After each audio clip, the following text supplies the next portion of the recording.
Yeah, hi, Aaron Taylor. This is a weird talk because this is my third Code Harbor talk, and the first one where I don't really know what I'm talking about, so bear with me. But yeah, my name's Aaron Taylor. I am a trainee security consultant / pen tester. Woohoo! Yay for me, landed a job last week. So I thought, why the hell not tell everyone about what I've learned in these past, it's actually 2 months, so I've lied to you already. I'm sorry about that. Okay, section 0, caveats. Nothing here that I'm going to say is original. In fact, if you're all, are there any security consultants in here? Okay, so this number 3 here, go easy on me. I am very new to this, but I thought I'd share. So, cool. Section 1. Do you like that 0 index? Yeah, thanks. Yeah, this is why I love this place. Me, who am I? Why am I up here, other than the fact that I'm friends with Alex? So yeah, that's me with my beloved Surface Book. I miss that thing. I hate that thing. Don't buy one of those. Anyway, yeah, I've been doing computer stuff. Yeah, I've worked it out since I was about 5. Dad bought Commodore 64, and looking at the release prices of that, and like the subsequent Amiga A500. Anyone? A500 Amiga? No? No? I saw the speech. Stop. Oh, it was a thing of beauty. It was an absolute thing of beauty. There's a great documentary on Amiga and how it changed, like the music scene and everything like that. Anyway, yeah. So I've been doing stuff with computers for a while. I learned web design so I could launch a website for my Team Fortress Classic clan back in 2001. In 2008, I had a very, very kind of sensible idea. Let's start a web design business, and we did. And it was really hard work for like 12 years. And then we were like, we really didn't want to have a web design business in the first place, so should we try and sell it? And we did that, and that happened in 2020. During the time that I was like at the agency, we grew to a team of, I think at a height there might have been like 12 of us or something. We had clients actually around the globe, which is crazy. And we were WordPress specialists, and we were just kind of like, you fill a room with just really geeky people and they start solving problems in ways that you never thought imaginable. I was like kind of de facto CTO, CISO kind of role, and I was basically responsible for the security of what ended up being over 100 WordPress websites. And a lot of that was keeping the bad guys out. And during this time, I didn't realize that I actually just developed this obsession with like these hackers and hacking. And you come back here. There we go. It will be back. There we go. Yeah. So it's a really common story. Like. So my first ever website that I ever built, it wasn't a WordPress one, but that got hacked. Commercially, the one that I built commercially got hacked. And like my instant reaction, my second reaction was, oh my God, how do I explain this to the client? But my first reaction was, wow, how did they do that? And it's that kind of thing where like it's a very common story. Get hacked, get hacking. And so yeah, after a road trip around Norway and listening to like easily 100+ hours of podcasts like Malicious Life and Darknet Diaries and things like that, I kind of went, maybe I should get into this. So I did. I've done the CompTIA Security Plus in 3 weeks. Big up, and landed my first job as a junior pen tester last week. So, yay to me. Yeah, I'm going to claim that. I'm very happy with that. Thank you. Section 2, ethical. So, what is ethical hacking? Like, for the security guys in here, please just bear with me. So, yeah, it is legally breaking into stuff. And it's so funny because it's just permission that makes it legal or illegal, you know. And even sometimes you don't need permission and it could still be legal.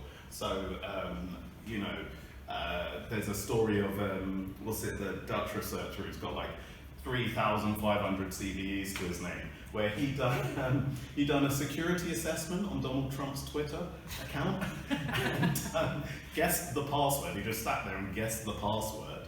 And then he was like, oh, now if I don't go fully through with this, then it's illegal. So he had to go fully through with it and then disclose it to Donald Trump to make it an ethical disclosure.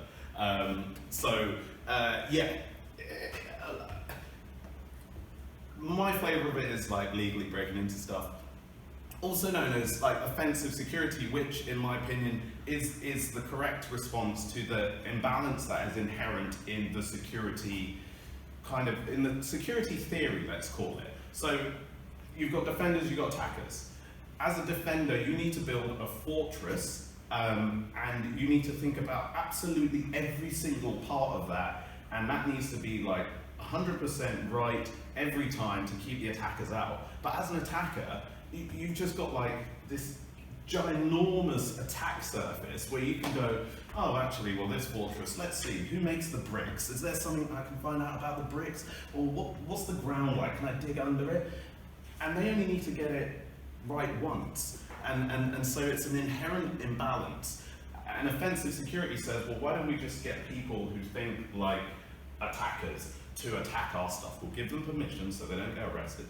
And let's get them to attack our stuff. Like go to town and then write a report, tell us where we can improve, where we went wrong, those sorts of things. I mean, ethical hacking, it can just be your own research. You can be like, I don't know, this purple box over here, I'm just going to buy one, open it up, see what components are in there, see what I can make it do. Can I get more performance out of it?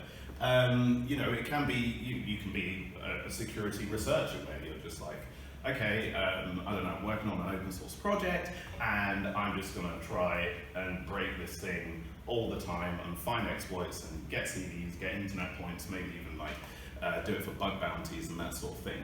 But overall, it's like, there's good intentions behind it, either just like curiosity or trying to make the world a little bit of a safer place by breaking things. And yeah, so, you know, jobs around it. Exploit sales, do you guys know about the exploit sales market?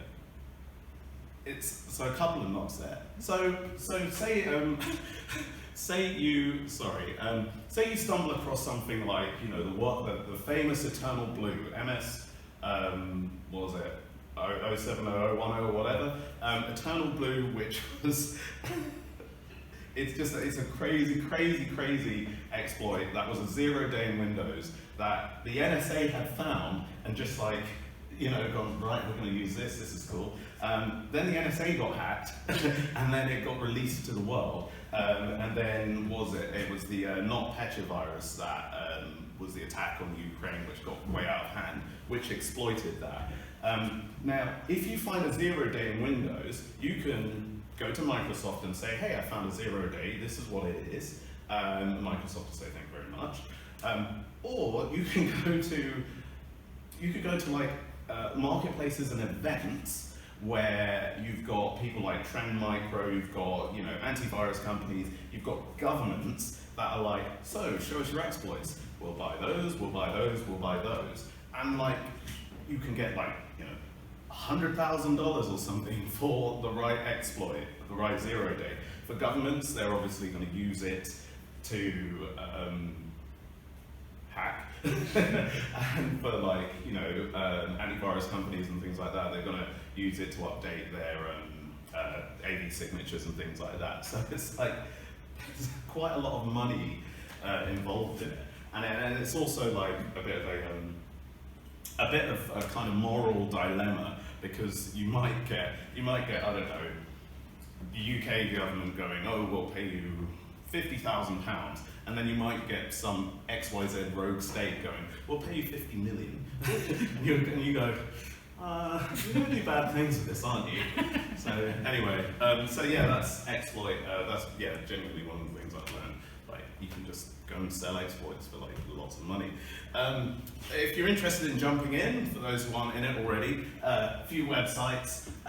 So websites like Hackerbox, PicoCTF, and TryHackMe, these three places where they will give you like machines, virtual machines that you can spin up that are intentionally vulnerable, and you can like practice breaking into it. And you know, there's tutorials that'll take you through like tools, techniques, practices, things like that. And you can just get started. It's really cool. PicoCTF is a really interesting one. Started by Carnegie Mellon University, who have the best capture the flag hacking team that's in existence ever. And this is kind of like it's a training tool that they'll use internally, but also like externally, and that, you know, you've got to find vulnerabilities and compromise systems, all sorts of things, from like, you know, web applications to Android apps to, you know, like reverse engineering stuff, whatever, to get the flag, which is just a string, and then that flag is proof that you've successfully exploited it. So those are pretty cool. HackerOne and BugCrown, these are like bug bounty places, so you go on there and there'll be like Tesla going like, find a bug, we'll give you $5,000, if it's a good enough bug.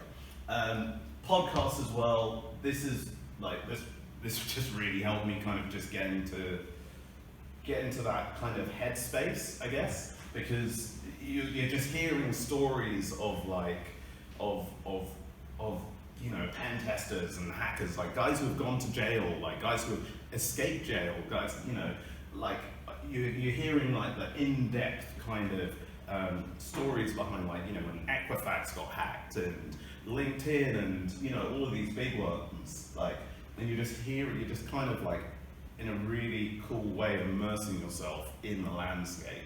And, you know, if you've got commuting to work, you can just switch it on and keep driving, just drive straight past your workplace. Like, come back a couple of times with that sort of thing. And then YouTube as well. I just chucked on like 3 guys here. They're really, really cool guys, and they just talk about like ethical hacking all the time. Hackerloy is especially funny. Network Chuck is just like too slick to be, you know, too slick to be as technically gifted as he is, in my opinion. So yeah, that's what, you know, you can just like jump in, even if you just want to find out a bit more about it.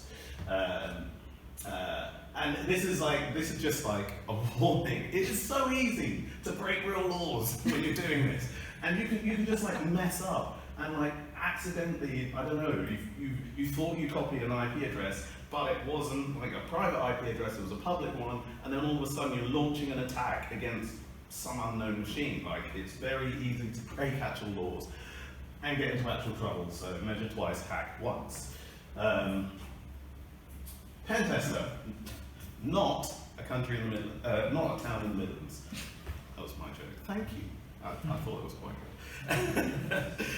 So this is a kind of my flavour of ethical hacking. It's nothing to do with pens apart from the report writing.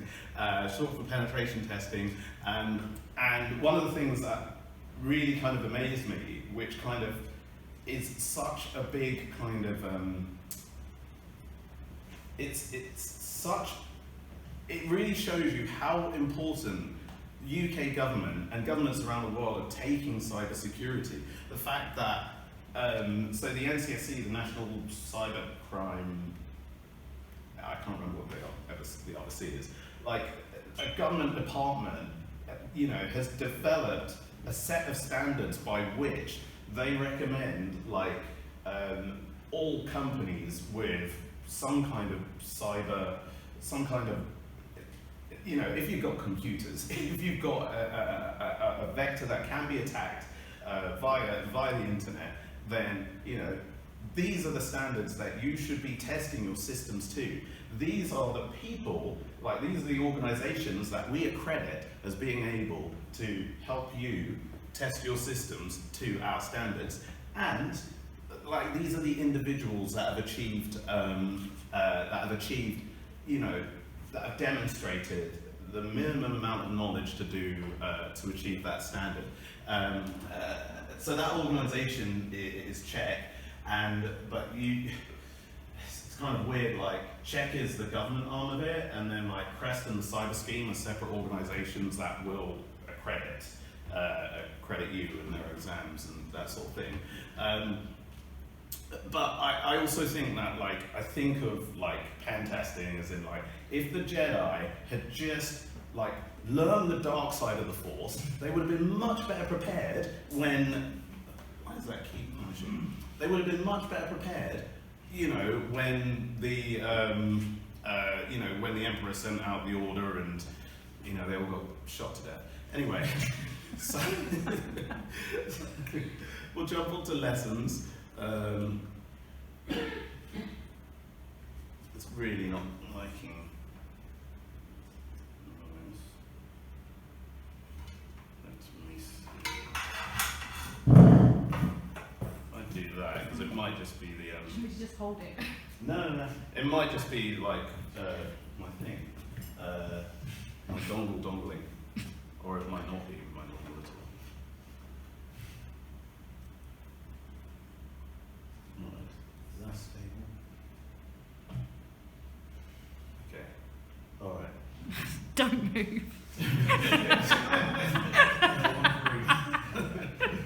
Right, so lesson 01, humans. Section 3.1, humans. So one of the things that I've learned is anyone like who gets into cybersecurity or even just like does like a half-day course, you will be told that the human is the weakest point in the chain, and like bad guys know that. And it's like, it's so reliable. It's so reliable that you can hack a person way easier than you know. Why spend time and resource trying to find some zero-day exploit in SE Linux when you can just like go to the building, like find out where all the people are like going for a smoke, you know, stand there, like light up a cigarette, moan about overtime, and tailgate someone into the building, plug a device into a network port, walk away. Like, you've just got access to their network. You never want to be like using more resource than you absolutely have to get the work done. It takes time, it takes effort. So, you know, just like hack the human. Right, I'll tell you what, we're not gonna have slides. No. We're just not gonna have slides. But I could do this. It's better than nothing. Do you want to send me them later as well? Yeah, I'll send you later. And it kind of scuppers the last bit because I was gonna like have a run through Kali Linux for those that are interested. It might go. It does work for a few minutes. It might work. Yeah, cool. Yeah. If not, we could all just like huddle around. Like the good old days. But you know, people make mistakes, and they make mistakes reliably. And like, you know, some of the biggest hacks that have ever happened have been because they targeted the humans. Like, so you go through like Darknet Diaries, and the amount of like malware campaigns that are just purely like, they just start with phishing. They just fish this company, and there's like, you know, 20,000 employees, and someone's going to click that link. Someone is going to click that link, and it's hard to defend against. But just like a couple of like kind of big exploits. So there was one Stuxnet. Is that anyone heard of Stuxnet? A few heads nodding. So basically, like the most complex and also most well-researched piece of malware ever. Although no one officially has owned up to it, all evidence points to a collaboration between the US and Israel against Iran's nuclear enrichment program. And this was targeting a nuclear enrichment facility, which of which the control computers were not connected to the internet. They had air-gapped it. They were not connected to the internet. So how do you then, like, remotely get access to that network? So they tried many things, but one of the things that was really efficient was just like finding out the bars that all these engineers go to after a hard day's work, bathing in the glow of you know, depleted uranium and enriched plutonium, whatever. And it's just like leave USB sticks lying around, and then just like curiosity, people go put it in their pocket. Next day at work, they go, oh, I wonder what that is. Plug that in. It's like riddled with malware. But you know, and it's like just, you know, hack the human. The other one, DigiNotar. This was a Dutch. This was a Dutch company that was. They produced certificates, you know, like Digicert or Let's Encrypt, whatever.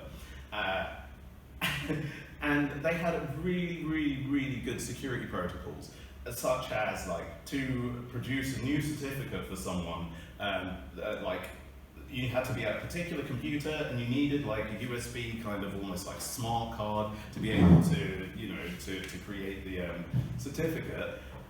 But some of the people that work there just got bored of having to plug the USB keys in all the time, so they just left them in. So that when hackers got into their network and they found their way to these like, you know, like top level root certificate machines, they're like, oh, you can just start issuing them.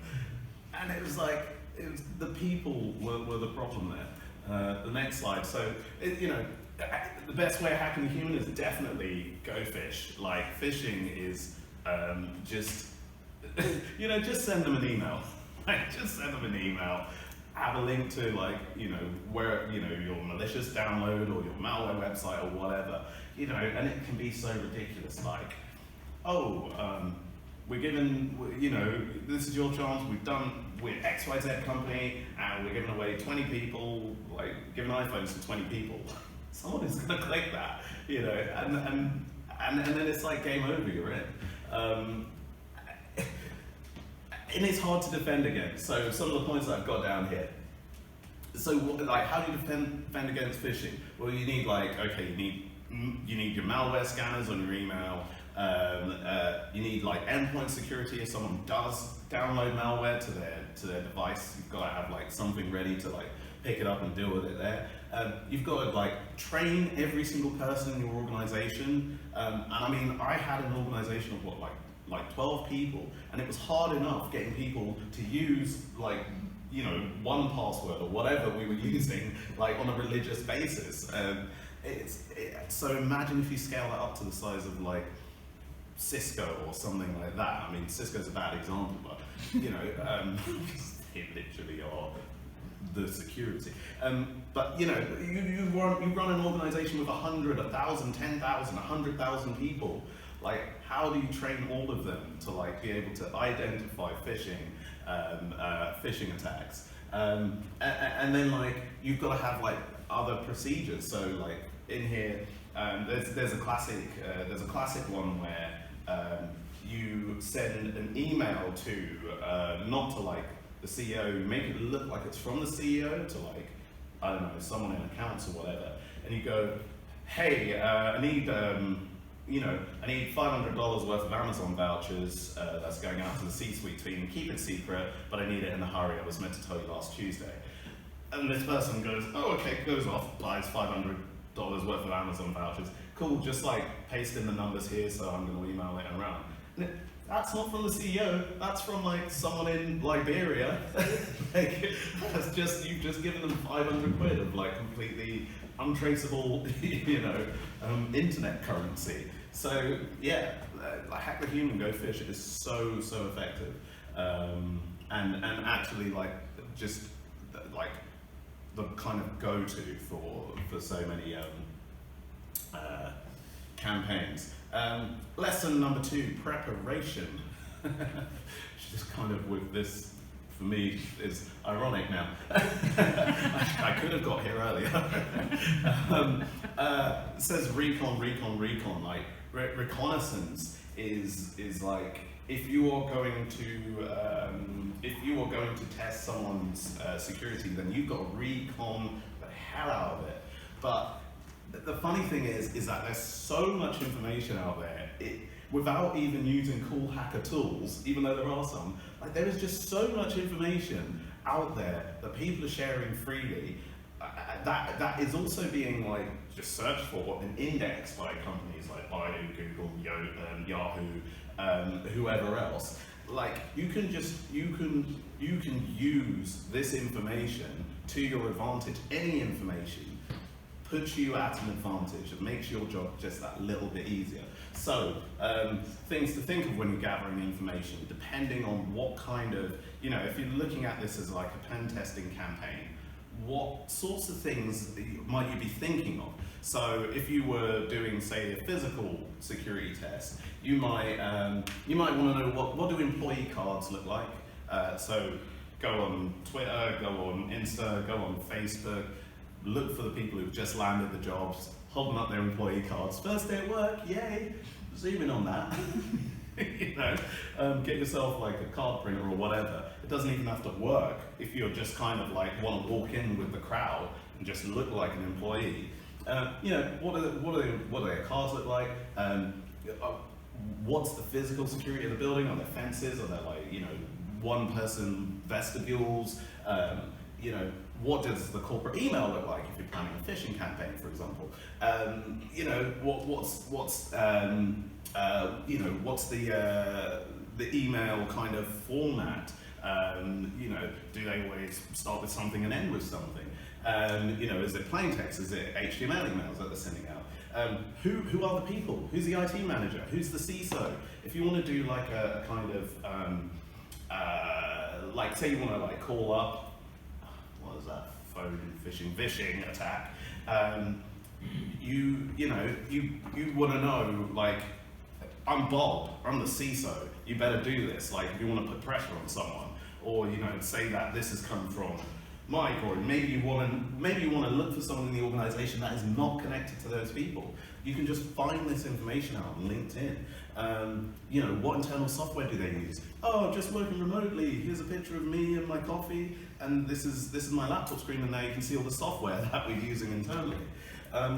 So there are some tools that you already use. Google is your friend. There's a website called Google Docs. Well, it's actually a subsection of the website, and it is like Google Kung Fu.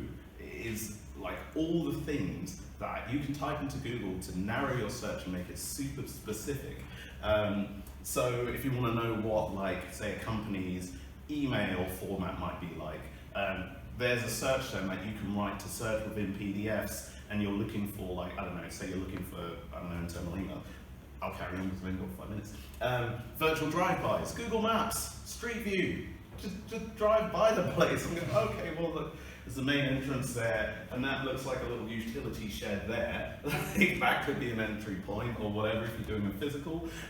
If you want to be like, I don't know, if you're crafting a phishing email again, and you want to know, like, you go, oh, I'm calling from the 8th floor, and they're like, what do you mean 8th floor? There's 4 floors. It's just things like that, information that can help you better impersonate and be less detectable. Facebook, LinkedIn for a potted professional history.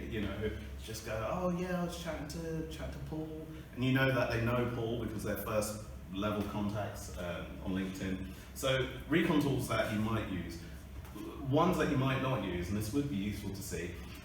But if push against the open doors in this is like one of the big lessons that I've learned. If you can just find, an email and a password, then that is going to be way easier than, like I say, finding some 0-day exploit in Android or whatever. So have I been pwned? And breach pass. Like, you can go to websites that collate all the breaches when they get dumped on like the dark web or Pastebin or whatever, and make them searchable, make them like queryable, and you can go to Pastebin and just like download, like the collection, like collection 1, for example, which is like God, I can't even remember how many, like almost 1 billion or whatever, like usernames and email addresses, and dump it in like a MongoDB. It's going to take a while, but make it searchable, and then just credential stuff, like try and log in to like I don't know, like just try and log into the I want to say client portal, but it's not client portal because it's internal portal, whatever. Built with as well. If you're trying to do like, I don't know, like a web attack, then built with is a little Firefox applet, what are they called, extension, that will just give you all the information about like that it can find about what that website is built with, what it's what it's running, even down to like, oh, it's running Hotjar, Google Analytics, da-da-da-da. And that gives you an idea of, oh, maybe the WordPress version's out of date, maybe they're running, I don't know, a really old version of Apache, or, I don't know, Tomcat or whatever. And then you go and look for exploits of that, and it's just like, at this point, if you're the defender, you have zero idea that someone's doing recon on you. Like, and they're gathering massive amounts of information, and you have zero idea. So, these tools, they're out there. There's one called the Harvester, which is just pure evil. And it's like, you put in like a domain name or an email address, and it just finds everything it can. Like, it'll find like subdomains for you, it'll find like other related email addresses, it'll find like social profiles. It's just evil but genius. It takes a long time to run. Tools, like tools. I'll probably finish on this lesson, and if you guys want to look at some Kali Linux stuff, then we can all gather around a table. But yeah, one of the lessons that, one of the big lessons that I learned is like tools and the value of tools. And there's kind of like, there's a whole kind of progression through sort of ethical hacking when you sort of start off as like the script kiddie, and you have the tools and you know how to press the buttons in the right way, and then you kind of like progress up to the point where you understand intimately what those tools are doing and why they're doing it, and you're able to sort of start writing your own kind of flavors of exploits and that sort of thing. But there are also tools where even if you know exactly what they're doing, you're not going to be able to do it as well as they can. And so this was when I kind of was going to jump into Kali, but if I just like think of like off the top of my head. So I was going to show some like just basic SQL injection stuff and other cool shit that you can do with it.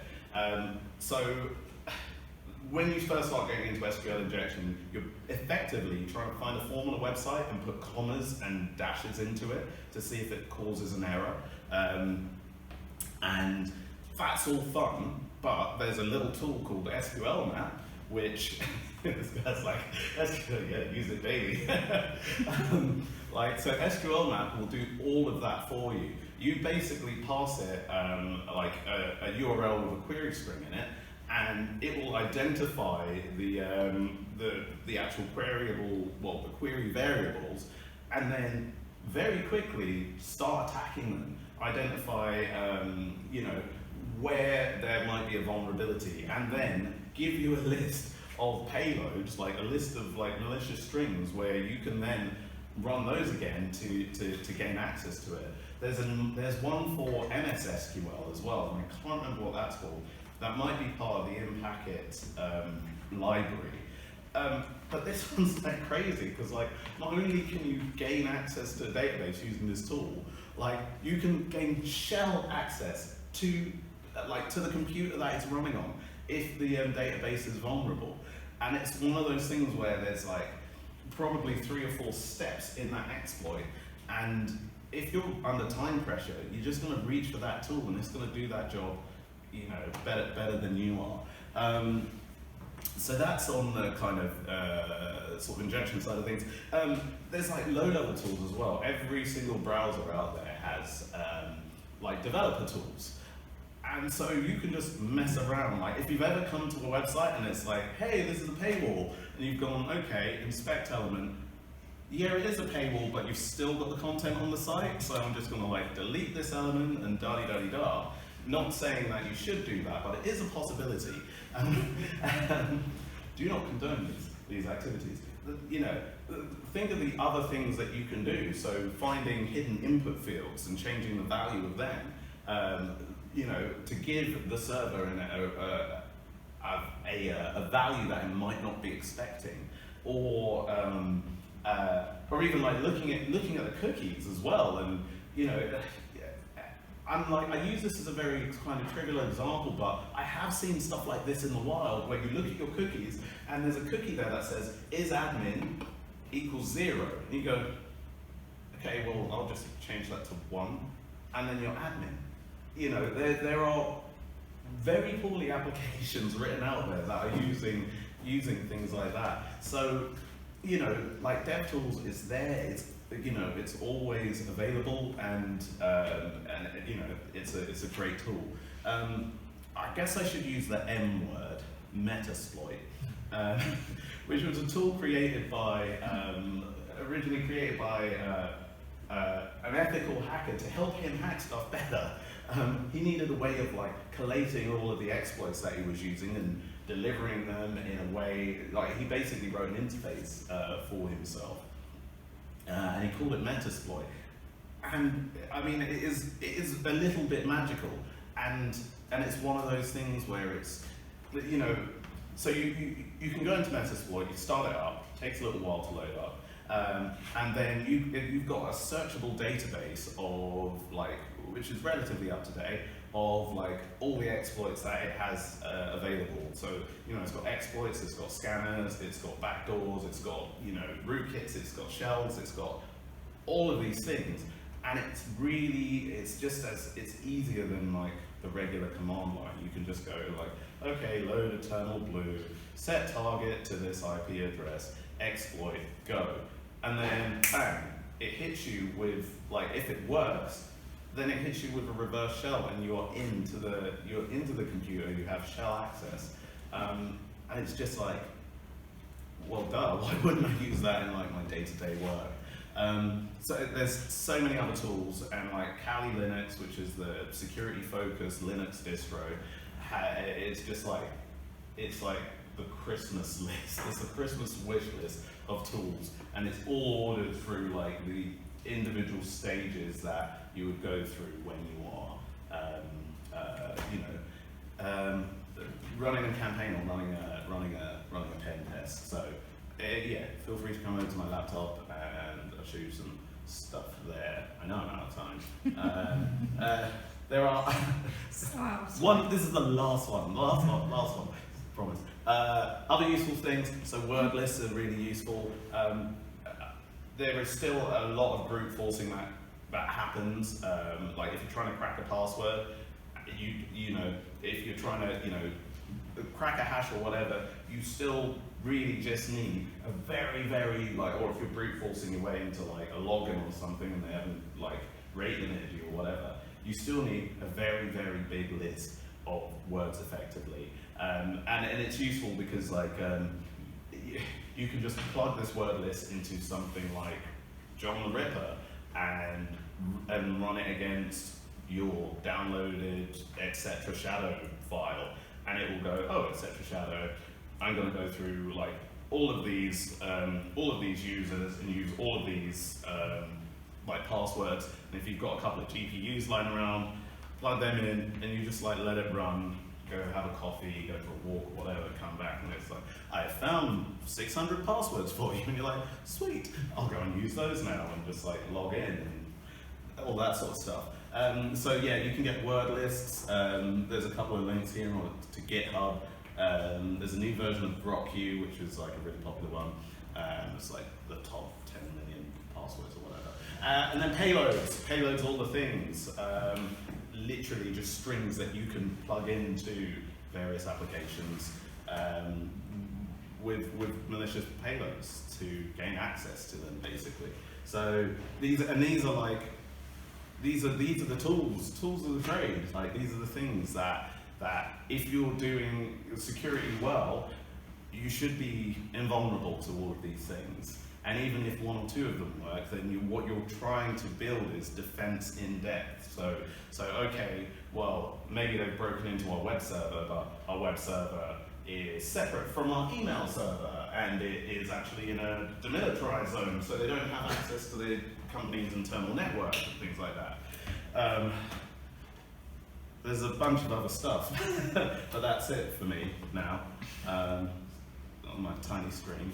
Sorry, Alex. Questions? No, of course not. I do have one. You mentioned there was a tool that you said that it was one of the SQL injection tools, and it can find the query parameters and the vulnerabilities. I didn't catch the name of it. SQL map. SQL map, thank you. Yeah. Because that sounds terrifying, and I need to. Yeah.